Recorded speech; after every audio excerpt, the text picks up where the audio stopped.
It's time for another rebuild, and this time we're heading over to Spanish giants Barcelona, trying to save a debt-ridden club by signing only players under the age of 21. That's right, we'll be taking over as Barcelona manager, giving ourselves 5 years to try and take this club to Champions League glory. That's not going to be easy though, because as mentioned in the intro, the club has huge debts with over £600 million worth of debt in their current balance. And whilst we could just throw more money at the problem to help this club, it's only going to make things worse in the long term, so we're only going to be signing players under the age of 21. On top of that, we'll be using youth academy products with lots of potential like Lamine Yamal. Of course, we've got Gavi as well. Alejandro Balde is a great left back to have. 20-year-old Pedri is already one of the stars of the team, as is centre-back Ronald Araujo. In real life, the club is currently sitting in 4th place in the league table. Here though, we're predicted 2nd, with Real Madrid the odds-on favourites. Our current transfer budget doesn't really have much going for it, with only £2 million to spend and negative 50,000 in the wages, so we're going to have to sell if we want to buy. Before we show you the Season 1 transfers though, it would be a huge help if you could just scroll down and smash that like button for us. It really does help in the YouTube algorithm side of things in getting this video noticed by more people, so thank you to anyone who does that. And at the time of recording,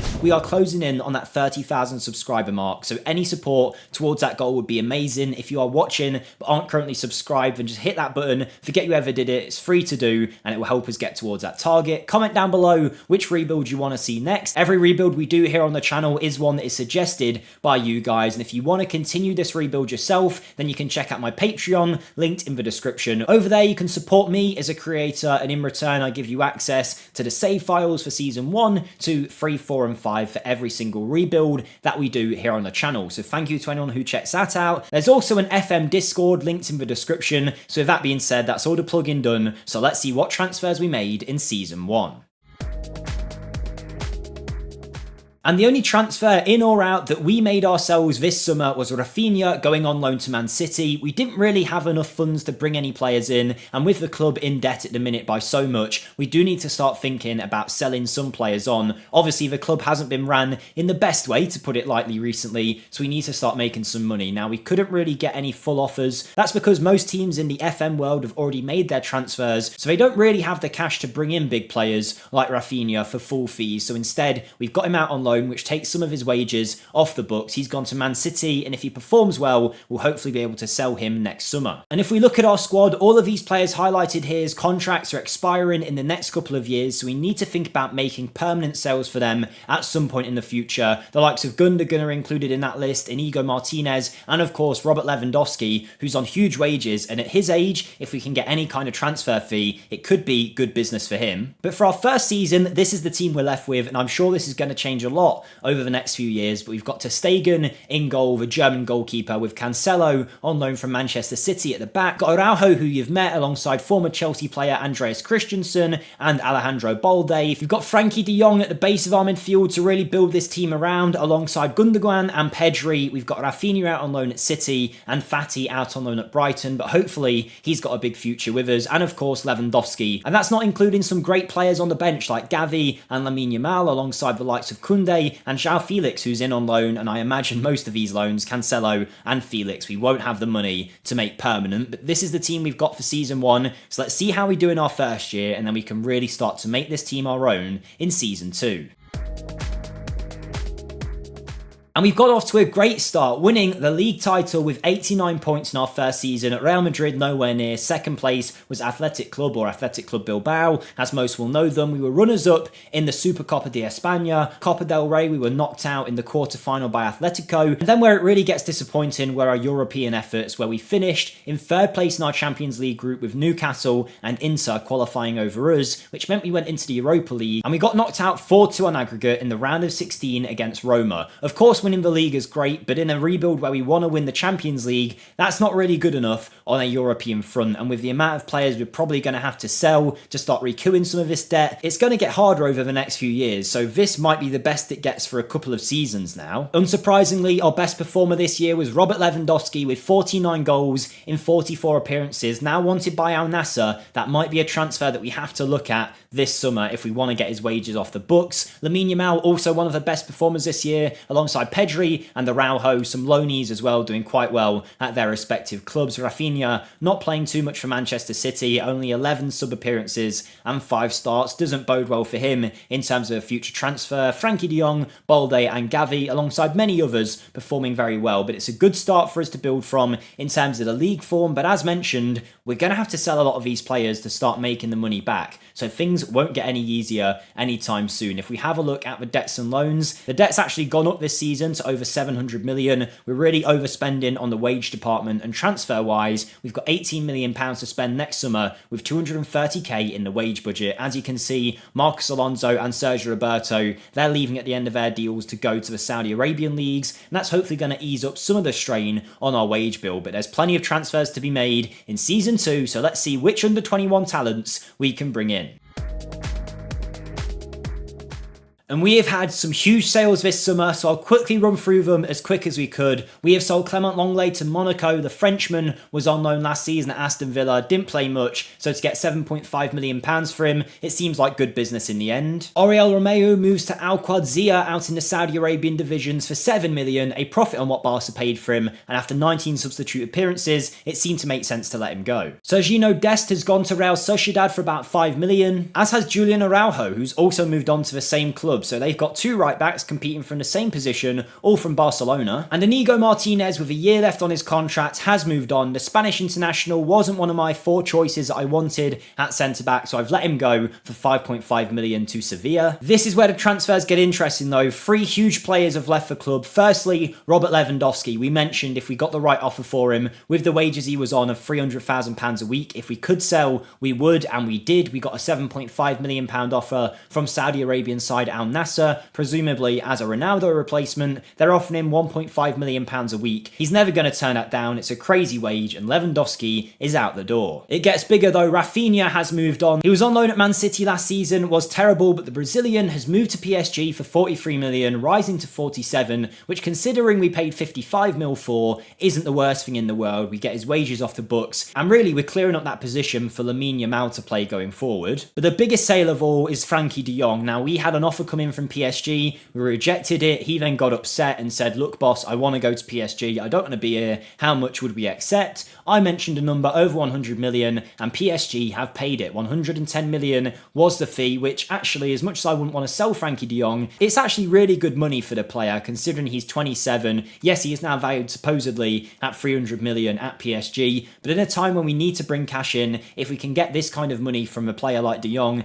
it makes sense to let him go, and we'll try and replace him with some of our youth players. Onto the incomings. Vitor Roque has joined us this season. He wasn't someone that I signed myself. He had a pre-arranged deal. I think in real life he's just arrived at the club of Barcelona to play, but for us we had to wait a whole season. 25 million is the fee. The young striker has got a lot of weight on his shoulders now to replace Lewandowski's goals, but fingers crossed he can do the job. Also coming in is young fullback Arnau Martinez, a 21-year-old signed from Girona with a lot of potential and a lot of ability. We have overpaid in my opinion at 23.5 million, but we needed a new player in that position. Half of that fee is covered by the sales of Dest and also Julian Araujo, who I didn't really see having too much of a future, but Martinez I'm hoping will. He can play in a few positions, he's versatile, and at the age of 21 he could be a lot better than what we're seeing here, so fingers crossed it works out for him. Now, even with all of our sales, not really much of that came back into our transfer budget, because the club is of course using it to try and pay off some of their debts, so we didn't have much to spend, so we couldn't really sign the under 21 players that are just going to walk straight into Barcelona's team, even though there's very few of them. And when we're thinking about the goalkeeping position, you have to think even further ahead, because you're not going to get many goalkeepers that can start under the age of 21. So instead we signed someone young to deputise for Ter Stegen for the next few years and hopefully take over. It's Diego Calais, a Brazilian keeper coming in from Sporting Club de Portugal. He's played for their first team on 1 appearance. He's got potential. He's got decent ability right now. How it will go, I don't know. We've got so many years before he'd be ready for the first team, but he is one of our incomings this season. Coming in alongside him to back up Vitor Roque up front is Maximilian Bayer. The 21-year-old comes in from Hoffenheim Hoffenheim out in the Bundesliga, where he played 25 times last season, 10 appearances as a starter. He's 6'1", and he's very quick with 17 pace and 16 acceleration. Hopefully he's going to be a nightmare for any of these La Liga defences. And then, please forgive me, I made a mistake. We actually signed someone over the age of 21, but I can explain why. It was by accident, but Nico here is a former Barcelona player, and he's been sold to Porto, but Barcelona had a buyback fee. I noticed this last season, kept an eye on it, and was like, okay, next summer we're going to activate it, and next summer I did. We spent £25 million on the buyback, and then realised, oh crap, he's actually 22. Hopefully though, it's a little bit forgivable because he is a former Barcelona Youth Academy product. I think he's a great player to potentially replace De Jong. He won't be as good as Frankie De Jong, of course, but hopefully he can play at least a little bit near his level. So yes, it's a one mistake that I've made. Hopefully I won't make any more during this rebuild, so apologies for that, but Nico is in. And we've also promoted a youngster into the team. Marc Bernal is a player that can play in this defensive midfield role, a Sergio Busquets kind of player. I'm hoping he will develop because he is listed as having a lot of potential at the club. There's also a first team promotion for German youngster Noah Darvic from the academy, and the same for Hector Fort, who is a right back option with a lot of potential. Now, as mentioned last season, I think our team has got to get worse to get better, and I feel like that has happened. Saying that, we've still got a decent lineup here with Ter Stegen in goal, Koundé, Araujo, Christensen and Bolde predicted as our best defence, with Nico, Gavi and Pedri in a all-La Masia midfield alongside Ferran Torres, Ansu Fati and Lamine Yamal, with plenty of great bench options. Now, financially, we have got to the point where there is some money in the overall balance, 88 million, and in the debts and loans, there's 375 million pounds left. So a lot of our sales this summer and all of the money made from being in the league this year has really helped us out. All the normal incomings for a team like Barcelona, so it's good to see that debt is slowly going down. If we do this for another few seasons in terms of selling players on for a huge profit, I feel like that's the way that we're going to have to go if we want to keep rebuilding this club. But our team is ready for season 2. Let's see how we can do.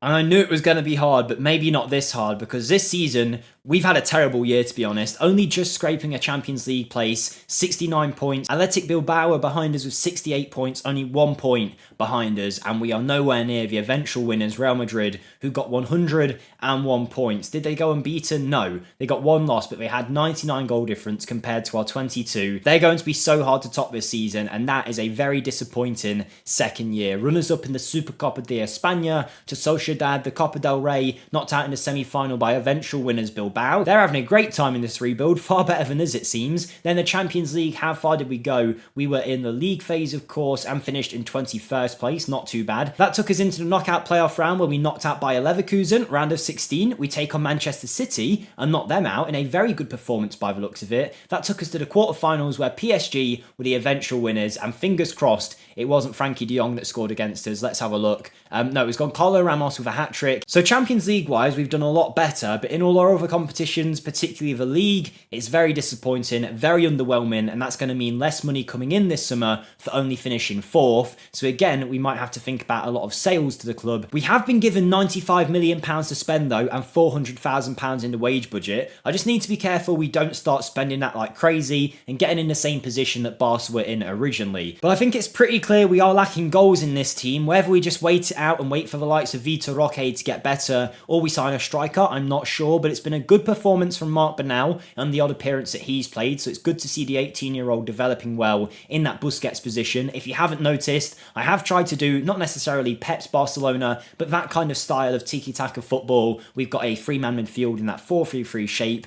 with kind of a holder in that regista at the base, my Sergio Busquets kind of player, I suppose. Obviously not an exact replica of Pep's style of play, but it is a very similar shape to what Barca fans would be used to. Gavi also doing well, as did Nico and Pedri. We've got Bolde performing okay. Ferran Torres got 16, Lamine Yamal scored 13, Ansu Fati got 11. Good to see him back and performing in the team, now wanted by Liverpool. So yes, it's not been the best year for sure. A lot of work needs to be done to keep building this team up, and whilst a lot of it is just waiting for some of these younger players to develop and become better, we are going to have to be active in the transfer market to start reducing this debt and also improving the team at the same time, which is going to be very hard to do, but we'll see what we can do in Season 3's transfer window.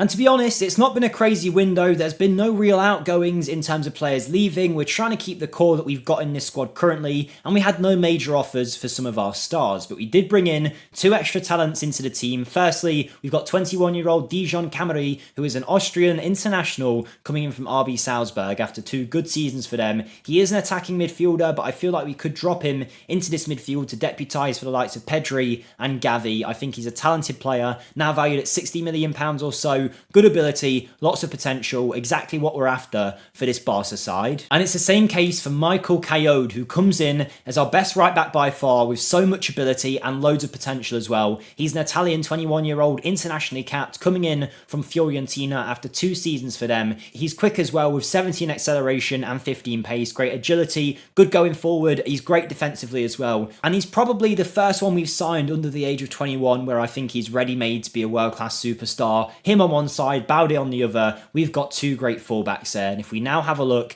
at our best 11 going into season 3, like I say, not too much done in the transfer window this time round, but it's starting to look pretty strong. I mean, it's ter Stegen in goal, Araujo, Koundé, Christensen and Balde is still our best defence, but for me, it's probably going to look something a little bit more like this, with Kayode at right back, Balde at left back, and Araujo and Koundé as the 2 centre-backs. Nico, Gavi and Pedri continue that La Masia midfield, with Torres, Fati and Lamine Yamal as the forward options. I think it will look something a little bit more like this long term though, and we've also got the likes of Bayer, Kramari, Eric Garcia on the bench, Pablo Torre, a young Spaniard, Christensen as mentioned, Chadi Rayad is someone that I haven't really looked at too much. He's came back to the club from his loan, and I think he could come in and be that 4th choice centre-back pretty comfortably, so he is in the team. So that's the team at this stage. A lot of very good young players in the side now. If we look at ages and the age profile of the team, there's only a few players over the age of 25. That's Araujo, Pena, Koundé, Christensen, and of course ter Stegen is by far one of the oldest at the club. And financially, things continue to go in the right direction, with £200 million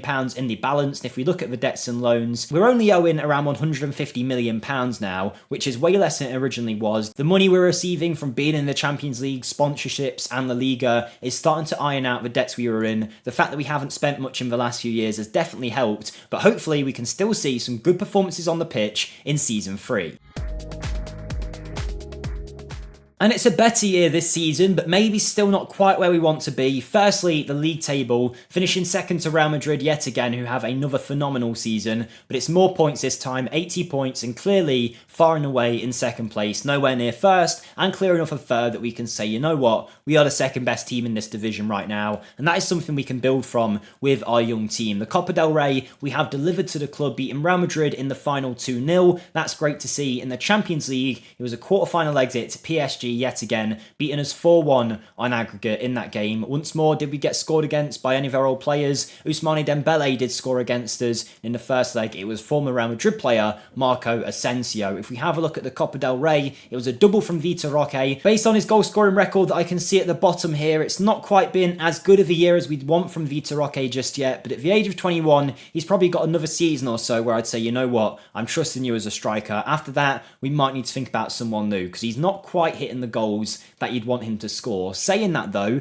it's been a much better season, so let's see who our goal scorers were. Ferran Torres got 24, Lamine Yamal is developing into one of the club's best with 22 goals this season at only the age of 18, and he's doing it for Spain as well. A great option on either wing or up front. We've got Araujo having a great year, scoring 12 goals. No idea where that's came from. Maybe he was on penalty duty. Pedri with 13, Fati with 11. We've got Gavi getting 7 and Nico getting 6. Great performances all round. Marc Bernal has continued to play and develop. He's been one of the biggest surprises, I think, so far during this rebuild. And our Barcelona side is starting to get that chemistry together now. They're starting to get to the point where I feel like we could challenge for stuff, but we still need to improve where this team is at. We've got a 4.5-star reputation, maximum facilities, and nearly a 100,000 capacity stadium. Things aren't quite where I'd want them to be just yet, but we've got another 2 seasons yet to keep building this team, so let's see what we can do in season 4.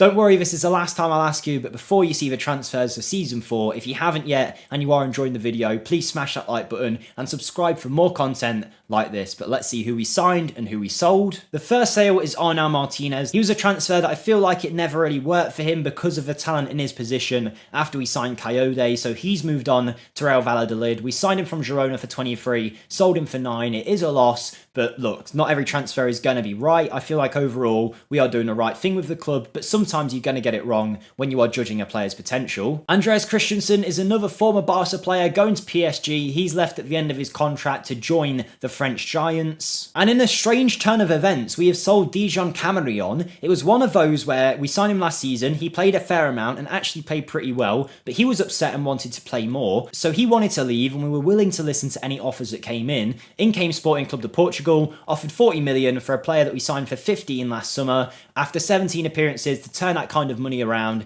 it made sense. He's going to be their star player. We've got a better player coming in, so you know what? It works out well in the end. We make profit and we keep the club building forward. And we did so by signing Warren Zaire-Emery. Now, I know we are trying to clear this debt at the club, but at the same time, we need to spend money to improve the team. We just have to get the balance right and not splash it on players that don't make sense. But I think Warren Zaire-Emery is exactly what we need. We bring him in from PSG. They stole Frankie de Jong a few seasons ago. We steal Warren now, a great ability player with so much potential. He is going to offer us so much in that midfield and definitely comes in as one of our best players straight away. And for the money that we made for Dijon Camari, we've pretty much spent exactly that price on Tom Bischoff, who was a 21-year-old German signing from Hoffenheim after 3 good seasons for them. He's got ability, he's got potential, and he's a lot more in that ilk of Pedri that we have in the team in terms of a creator, so he's going to be a great little deputy for him in that midfield area. His value has now jumped to about 90 million, so I think overall the deal did make sense. Another great player to have in the team, and we continue to improve this squad. And our best 11 is starting to look great now, with Ter Stegen in goal, Coyote at right back with Araujo, Koundé Balde and Zaire-Emery coming into that midfield to break up for the Masia trio that we had for a while. Yamal and Fati are on the wings with Ferran Torres up front and lots of great bench players too. And Barcelona fans can rejoice, we have £100 million in the transfer budget that we haven't spent, and it's meant we've got 300 million or so in the overall balance, which has meant we were able to clear the debt. So the debt is now cleared at Barcelona, pretty much considering what we originally inherited. We've got lots of money in the bank, and as long as we don't start spending crazy, we should be fine to maintain this kind of money, because Barca gets so much money from sponsorships. They're a worldwide club, and if we continue our growth here, I feel like we could be on for big things going forward. But now it's time to see how we do in season 4. The club is ready to go, and we've even got a guy called Gerard Busquets coming through, who's actually a defensive midfielder. Is this guy going to be the next Busquets? Maybe, but yes, things are going the right way here, and fingers crossed they can continue into season 4 and we can win some trophies. And we have done exactly that, winning 3 trophies this season and being runners-up in our other competition in our best season yet by far. Firstly, the Supercopa de España, we beat Valencia 2-0 in the final there. The Copa del Rey, we go all the way to the final, beating Real Madrid 4-3 in what would have been one of the all-timer Copa del Rey finals, I'm sure. The league, we got 92 points ahead of Real Madrid's 88. Last couple of seasons, this amount of points wouldn't have been enough to win the title, but this year it was for us. We didn't lose to Real all season. Looks like we beat them home and away, which would have meant a lot to us in terms of winning that league title. And then the Champions League, we were runners-up. Okay, we lost to Man City 4-0. I was going to say we were close to winning it, but that was a pretty embarrassing final. We knocked out Liverpool on the way, though, alongside Ajax, and in the round of 16, we took on Rangers, so maybe not the hardest games in the world to get through. The league phase, we finished in second, only losing once to Arsenal. So, yeah, that's definitely been a much better season for us. Just looking at some of the results here, there was an interesting 8-0 win against Bilbao, who have been so good during this rebuild. They got a player sent off in the 79th minute, but we did manage to put 8 goals past them, including 4 goals in one match from Ferran Torres. And it was actually a 90th minute winner from Ansu Fati that gave us the Copa del Rey in that match against Real Madrid. It's been a brilliant year for Yamal, though, who got 26 goals, Torres got 28, Pedri with 20, and Ansu Fati with 14. Noah Darvic is now starting to get some appearances. Nico scored some, Araujo scored some, Tom Bischoff did well when called upon, as did Warren Zaire-Emery. And Vitor Roque, whilst he didn't play amazing, did manage to bag 19 goals in all competitions, and he's starting to come at least a little bit into his own up front there. We've been given £200 million to spend in the transfer window. Realistically though, there's not many under 21 players we could spend that on. But either way, there is still nothing in the debts and loans. The team is getting better and better each year. We're developing talents all over the place. There's a youngster here coming out of the academy who looks very talented. If we keep this up, maybe we can win the Champions League in our 5th and final season, but I didn't actually think we'd clear the debt in this rebuild, so I think that is our first big win. Hopefully we can add a second one by winning that Champions League title. And there really wasn't much movement this window. The only major sale was Pablo Torre, who wanted more game time, and at the age of 24, he was ready for it, but just not here. We had too many good players in the team, so he's moved to Al Shabab out in Saudi for 15 million. Good luck to him. He's been decent since he's been here. And the only real incoming that we've added is an extra talent on the wing who is called Valdemir Santos, a 19-year-old Portuguese national signing from Porto, where he's been for 3 seasons, and when he's played, he has been great. So hopefully we'll see some similar returns for us. He costs us 41 million, potentially rising to 43 million, but he's pacey, he's direct, and hopefully he's going to be a nightmare for defenders in this league, and that means our team is ready for our final season. Hopefully that Champions League can come in for us, but this is our best 11 at this point in what is an absolutely stacked team. Just to show you some of the development of some of our guys, here is Lamine Yamal after a few years, becoming one of the world's biggest superstars. We've got Coyote at right back, who's continued to get better. Balde's one of the few that maybe hasn't developed the way that I would have wanted him to, but still a very good left back option. Pedri is looking exceptional in the midfield area, and on top of that, I just want to show you Marc Bernal, who has been here since the start, came out of the academy, and he really is now an elite level player. I don't think he'll get enough game time here because of how many great options we've got, but he's 6'3", brilliant physically, brilliant mentally, and great technically as well. I joked about him being, you know, a Sergio Busquets kind of regen, but he really does look like he could be here. I don't know whether he's rated much in real life, whether he's playing for Barca, I actually don't know, but he looks like he's a really good player in FM, so keep an eye out for him in your saves. But yes, here is our team, it's ready to go, season 5's up, let's see if we can win that Champions League title.